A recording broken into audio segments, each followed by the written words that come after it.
Bismillahirrahmanirrahim. Assalamualaikum warahmatullahi wabarakatuh. Perkenalkan, nama saya Puspa Fateha dengan NIM 231287. Di sini saya akan menjelaskan tentang menguasai sholat, rukun, dan rahasia tumaninah, belajar melalui metode praktik peer teaching. Di mana untuk memenuhi tugas mata kuliah yang diampu oleh Bapak Saifuddin Zuhri MPD. Jadi langsung saja, yang pertama itu ada pengertian sholat dan kedudukannya.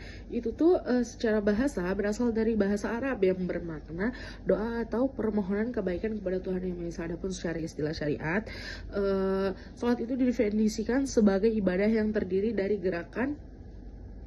dari serangkaian gerakan atau ucapan atau perbuatan tertentu yang diawali dengan takbiratul ihram dan diakhiri dengan salam.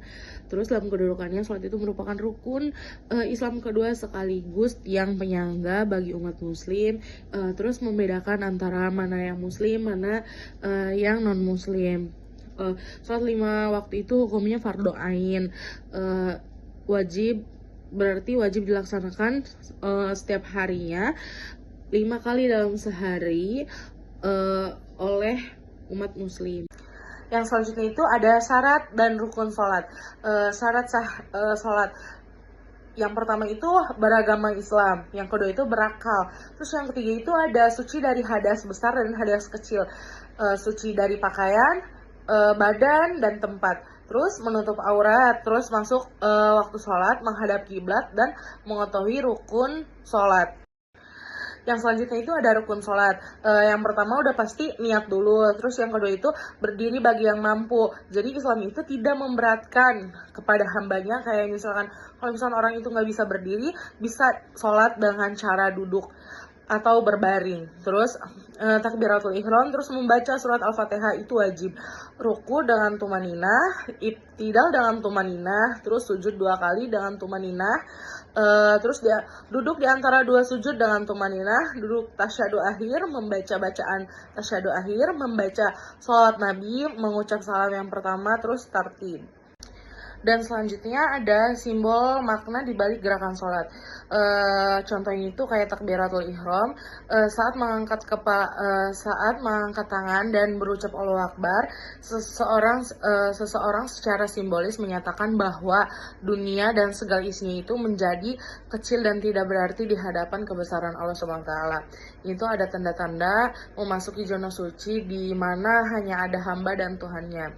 Jadi yang selanjutnya itu kayak contohnya ada kayak ruku, bangkit untuk berdiri tegak, kembali menyimbolkan bahwa setelah tunduk ruku, Allah memberikan martabat kembali kepada manusia. Ini adalah momen penuh syukur atas segala nikmat yang diberikan. Terus ada juga contoh kayak sujud, bagian tubuh yang emang paling mulia diletakkan sejajar dengan tanah. Ini itu melambangkan asal muasal manusia itu dari tanah dan menguatkan bahwa manusia tidak memiliki kekuatan apapun tanpa izin Allah.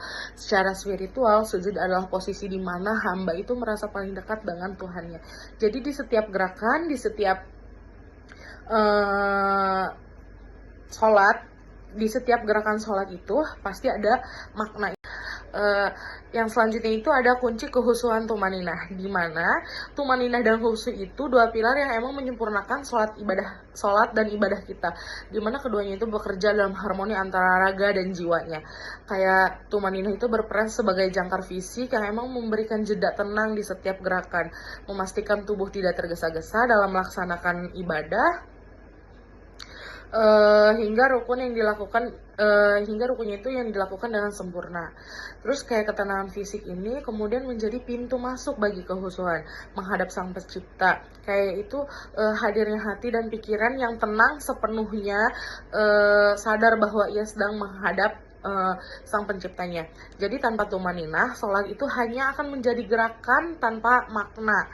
Karena saat kehilangan ruhinya, dengan memadukan kesabaran dalam gerakan dan kesadaran dalam batin, seseorang itu tidak hanya sekedar menggugurkan kewajiban, tetapi benar-benar merasakan dialog spiritual yang emang mendalam bersama Allah Subhanahu wa taala.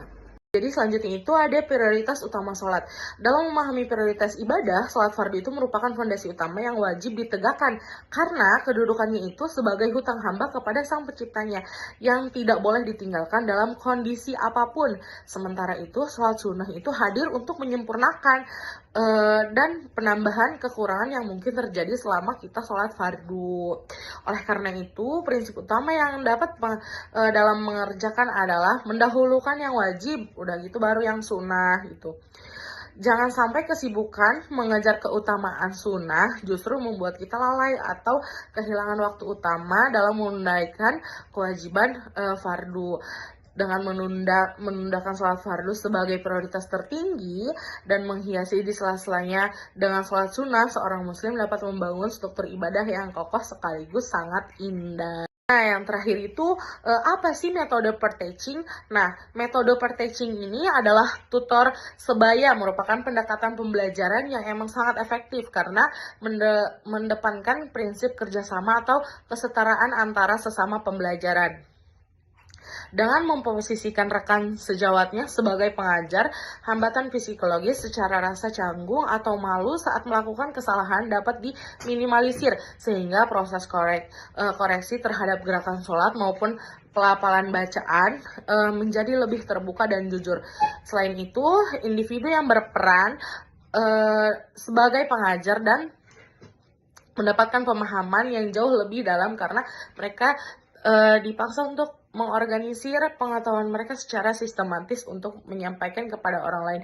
Dan pada akhirnya metode ini tidak hanya sekedar memindahkan informasi secara teknis, tetapi juga membangun budaya belajar yang suportif di mana setiap setiap muslim itu saling menguatkan dan menyempurnakan kualitas ibadah mereka. Mungkin cukup sekian. Terima kasih. Wassalamualaikum warahmatullahi wabarakatuh. Bye-bye.